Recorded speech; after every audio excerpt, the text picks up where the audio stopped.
From soccer fans to school kids, tourists and journalists, Long Street was jam-packed throughout the day in anticipation of the live crossing to the convention centre for the final draw.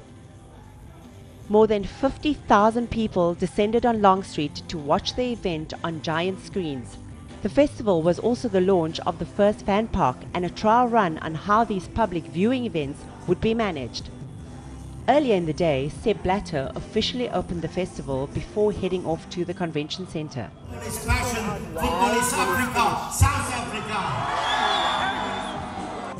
Business owners had been preparing for the event weeks in advance. Some rented out their whole premises to media, while others, like Lola's, redecorated the cafe to fit into the World Cup fever. You don't want people just to sit down and there's no business, or even to take a chair and go and sit in front of the stage. So yeah, so we had to work around it. We also had to take out a lot of the tables inside so that there's a lot more standing size for people. The atmosphere was electric, with local artists entertaining the crowds until it was time for the final draw to be broadcasted. People in over 200 countries, the biggest sporting event in the world comes to South Africa in the space of 6 months.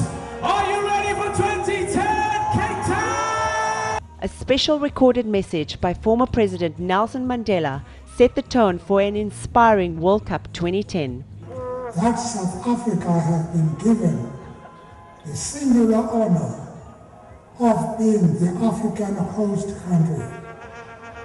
We must strive for excellence in our hosting of the World Cup.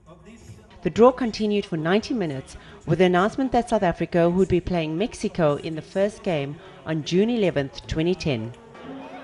But the hopes for Bafana Bafana could not be dampened despite the host team being grouped with formidable opponents like France, Mexico and Uruguay.